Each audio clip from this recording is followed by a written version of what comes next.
Está começando Entre Conversas e no programa de hoje nós vamos falar sobre nutrição comportamental. Fique conosco!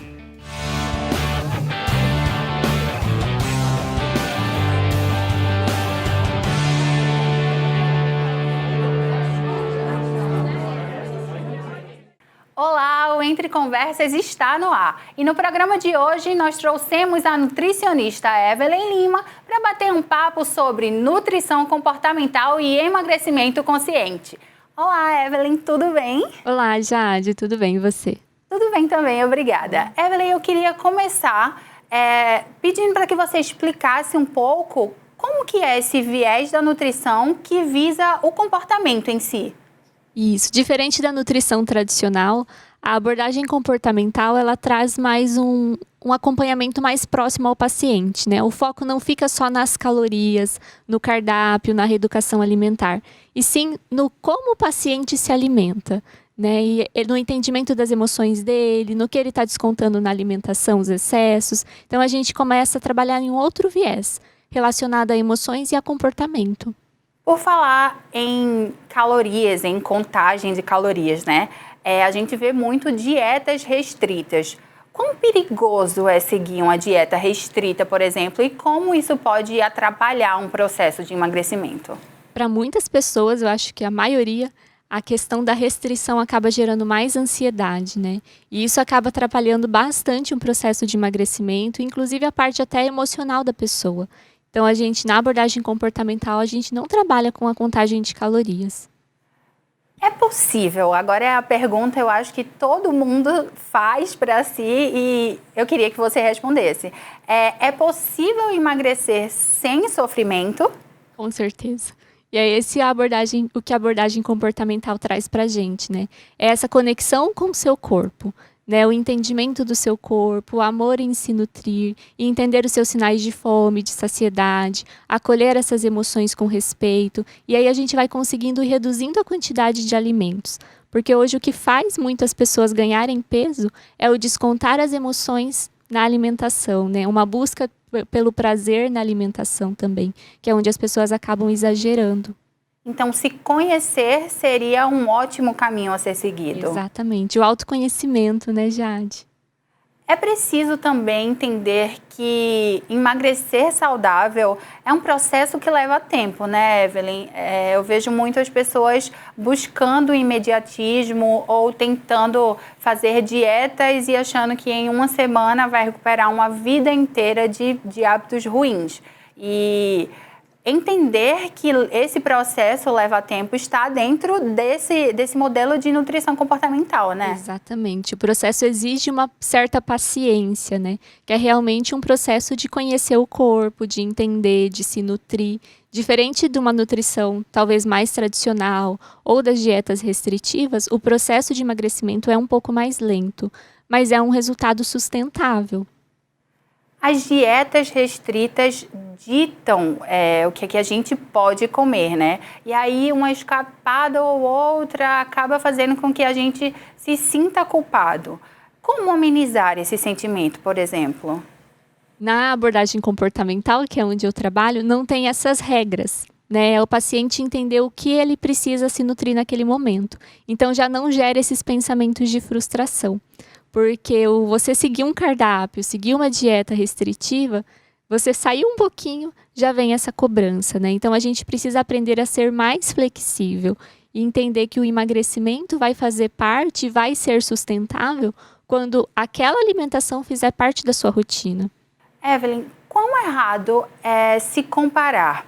Porque quando a gente fala de novas metas e dessa tentativa de aderir a hábitos saudáveis, a gente acaba tomando outros corpos como modelo, né? E aí é um grande erro. Bastante. Isso acaba gerando uma pressão por um padrão muito grande, né? E a gente vê isso cada vez mais frequente. Ainda mais com as redes sociais tão ativas, né? Essa questão de um corpo perfeito, de uma vida perfeita, as pessoas acabam muito se comparando. O que seria bom para esse caso, né, Jade, é realmente olhar para esse autoconhecimento, confiar em você, saber que você está num processo, os valores da sua vida, se amar, né, aprender a amar a sua vida para se dar o melhor. comparar a sua vida com o de outra pessoa acaba te gerando uma frustração. Porque sempre que a gente compara, a gente pega a pior parte nossa e compara com a melhor parte do outro, né? São contextos totalmente diferentes. Então, a gente tem que olhar para o nosso. Como que eu era ontem? O que eu posso melhorar dentro do que é possível? E a gente se comparar com a gente mesmo durante esse processo. E você falou sobre as redes sociais. Em tempos de redes sociais, tem muito a escolha do melhor ângulo, a gente sempre se preocupa com isso, né? Então, você indicaria, por exemplo, a gente seguir pessoas que estão mais dentro da nossa realidade para tentar amenizar esse sentimento de comparação constante que a gente acaba fazendo? Sim, eu acho que assim, a rede social é um lugar para a gente se entreter, né? Se divertir, aprender, e tem que ser um momento bom, e não um momento que você está ali se frustrando, se comparando. Então, seguir perfis que venham somar na sua vida, né? Que te traga aprendizados, que faça você se sentir bem, que trabalhe com autoestima, realmente de uma realidade mais propícia, né, para a vida que a gente tem. Em tempos de tantos transtornos alimentares em alta, né, e de comparações e de momentos assim de autossabotagem, como fazer as pazes com a comida?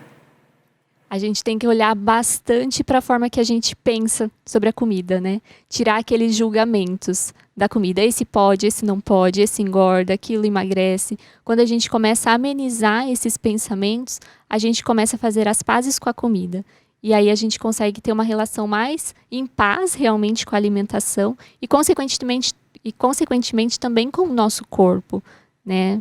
Amenizar os pensamentos de cobrança, de julgamento e olhar com mais compaixão para tudo isso. Seria então um momento que a gente passa a entender qual o sentido real de comer. Exato. Se nutrir de fato. Se nutrir. Sem essa pressão toda, né? E sobre pressão, a comida ela está muito ligada aos nossos estados de espírito e emoções. Como entender o que seria uma fome de fato ou um período de ansiedade em que a gente acaba descontando na comida? Isso é muito comum de acontecer, né, Jade?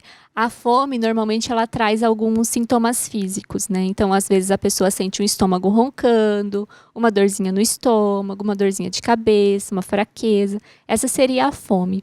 Normalmente, a fome, a gente não escolhe o que vai comer, né? Ela é fome e a gente precisa se alimentar de alguma coisa. Quando a gente busca mais por alguma coisa gostosa, ou quando a gente quer comer, abre a geladeira e nem sabe o que está querendo, né? Quando tem muitas questões de belisco, aí a gente tem que olhar para algo mais emocional. O que eu vejo que é muito comum, as pessoas buscam prazer e descanso na comida.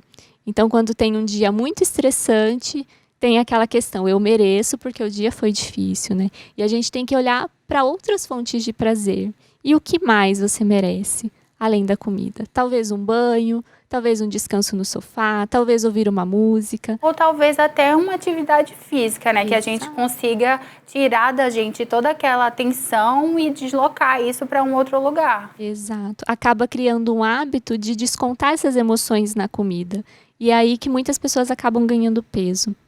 Por falar em hábitos e não ter o hábito de estar fazendo uma dieta restritiva, é muito importante também estar com a mente tranquila para conseguir provar novos alimentos, né? E isso está muito dentro dessa parte da nutrição comportamental também, né? Sim, o se permitir tentar, né? Tentar provar de novo, tentar provar um alimento sem julgamento, em outros contextos, né? Porque pode ser que às vezes você não gosta, sei lá, de chuchu.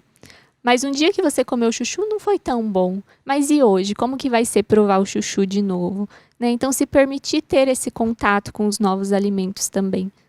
E ter outras maneiras também de preparo, né? Porque você falou do chuchu, por exemplo, e pode ser feito de um jeito e pode ser feito do outro. Então, esse processo, a gente já falou que leva tempo e paciência, né? Exato. E testando, né? Sim. Evelyn, eu vejo que você posta muitos vídeos e eu queria encerrar que você deixando espaço para que você fale as suas redes sociais, para que as pessoas possam entender como funciona o seu método e entender que esse processo ele pode ser tranquilo, sem dor e que as pessoas consigam fazer isso de fato. Isso, eu trabalho bastante com a questão do auto-amor, né? Então, a gente realmente amar se nutrir, amar se cuidar, né? As minhas redes sociais é @Evelyn Lima, e por lá tem várias informações de como a gente pode aplicar isso no dia a dia de uma forma bem tranquila. Tá bem, Evelyn, muito obrigada. Eu que agradeço, Jade. O Entre Conversas fica por aqui, até a próxima edição. Tchau!